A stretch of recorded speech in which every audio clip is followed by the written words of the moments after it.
na tinatag ng isang tao't mangilan-ngilan na miyembro. Kapatirang nag-ugat ng ilan na pagbabago, 1,973 pinakilala kapatiran ko na alpakaparo. Sa mataas na pamantasan lumaganap ang usapan na may nabubuong higit pa sa pagkakaibigan at naiwan sa isip ang mga pinaglalaban at nangakong dadalhin hanggang sa aming kamatayan. Mga pangarap ko ay dito na nabuo, kung saan ang buhay ko'y bumuti at bigla ang gumulo. Ako'y kabilang sa tinatawag nilang community, kung padamihan ng ambag, alam yan ng fraternity. Patutunayan ko sa inyo upang wag nyong ismulin ang pinanggalingan chapter ko, wag nyong maliitin dahil hindi nyo ko gamay, di nyo ko kapantay. Simpleng croax lang ako, bakit di ka makasabay? Ako'y kabilang sa mga akro na inyong binababa, lantang gulay at pulubi na inyong hinihiya.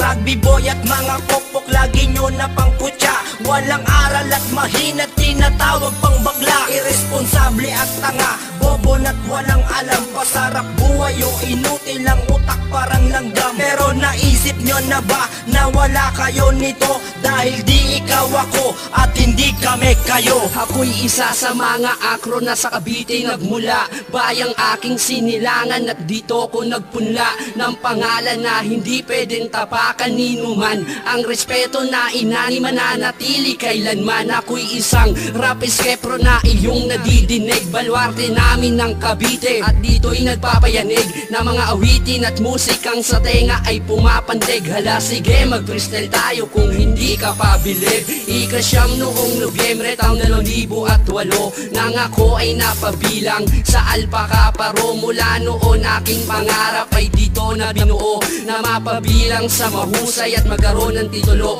na balang araw ay sisikat hindi lamang sa gulo.